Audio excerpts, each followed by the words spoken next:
Hello दोस्तों, आपका स्वागत है। आज हमारे साथ जो जुड़ रहे हैं वो कुंवर बासित अली साहब हैं, जो कि प्रदेश अध्यक्ष हैं अल्पसंख्यक मोर्चा के भारतीय जनता पार्टी। आपका बहुत बहुत स्वागत है सर। आपके श्रोताओं का धन्यवाद।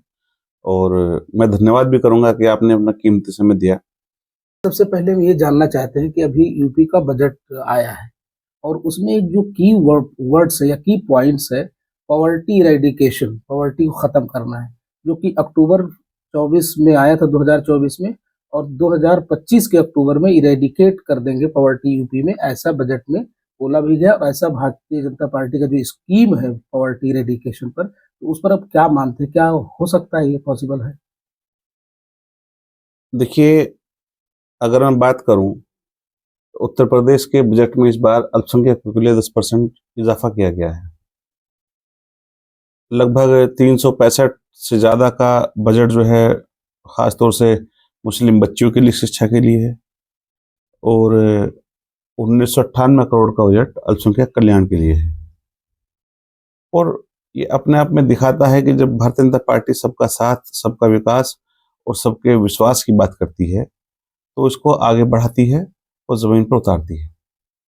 आपसे हम यही जानना चाह रहे हैं सर कि जिस जिस तरह से गवर्नमेंट ने बजट में जो फंड अलॉट किए हैं, उसका जमीनी स्तर पे कोई ग्रोथ दिखता है सर क्या, 5 साल के अंदर जो भी होते हैं?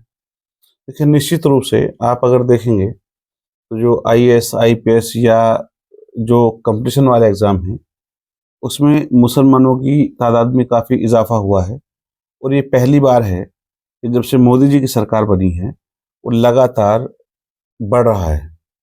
और अगर इसको ज़मीन पर देखना हो तो जो अल्पसंख्यक समुदाय के लोग हैं, बच्चे हैं, जब 2014 से पहले लगभग 2% के आसपास सरकारी नौकरियों में मुसलमानों का प्रतिनिधित्व था, लेकिन आज वही 3.97% यानी 4% के पास है। तो ये डबल हुआ है। और ये ऐसी सरकार के जिसके लिए तमाम विपक्षी दल एक आरोप प्रत्यारोप लगाते हैं, और वो जब सबका साथ, सबका विकास और हज को कोटा बढ़ाने का काम हो या एजुकेशन का कोटा बढ़ाने की बात हो, तमाम मुद्दों पर सरकार आगे आके काम करती है और जमीन पर उतारने का काम करती है। इसका असर दिखाई देता है, चाहे किसान सम्मान निधि हो, चाहे उज्ज्वला योजना हो, या गरीब कन्याओं की शादियां हों। तो आज 2 लाख से ज़्यादा गरीब बेटियों की शादी केवल उत्तर प्रदेश में हुई है। 20 लाख से ज़्यादा मुसलमानों के घर उत्तर प्रदेश में बने हैं। और तमाम ऐसे काम जो आज से पहले नहीं हुए थे, इस सरकार में हुए हैं। सरकार गरीब कल्याण के लिए, गरीब के उत्थान के लिए लगातार काम कर रही है। सर, जिस तरह से आपने अल्पसंख्यक की मुद्दे पर बात की, खास करके मुस्लिम्स की, उसमें जो सारी कमेटीज बनी, Sachar committee, Ranganath Mishra committee, Kundu committee की जो रिपोर्ट आई सामने, उसके एतबार से क्या उस कमेटीज के जो रिपोर्ट्स को लागू करने के आपका सरकार का कोई प्रावधान है? देखिए, हमारी सरकार अलग से कोई समुदाय विशेष को खुश करने के लिए काम नहीं करती है। ये काम कांग्रेस और सपा के हैं कि सच्चर कमेटी बनाएंगे और तमाम आयोग बनाएंगे, उसमें हैसियत दिखाएंगे, लेकिन करेंगे कुछ नहीं। उन्होंने एक मुसलमानों की एक अलग कैटेगरी बनाई, लेकिन उस कैटेगरी में ना कभी फंड डाला, ना उस पर काम किया। ये सवाल तो आपको कांग्रेस से करना चाहिए कि आपने क्या किया है। उन्होंने केवल मुसलमानों को वोट बैंक बनाने का काम किया। लेकिन भारतीय जनता पार्टी की सरकार की गरीब कल्याण की योजनाओं में राशन से लेकर के, मकान से लेकर के, गरीब बेटी की शादी से लेकर के, उज्ज्वला योजना से लेकर के, शौचालय से लेकर के लगभग 30 से 40% की हिस्सेदारी है, जबकि मुसलमानों की आबादी 20% है। तो ये इस बात को दिखाता है कि आबादी से 2 गुना, यानी कि जितनी हमारी हिस्सेदारी थी उससे ज़्यादा हमें हक दिया गया।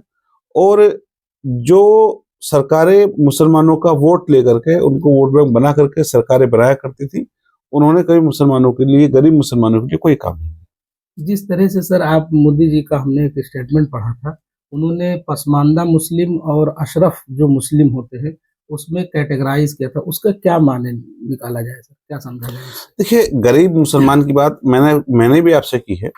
तो गरीब मुसलमान के लिए सरकार ने लगातार काम किया है, सरकार उसी पर काम भी कर रही है।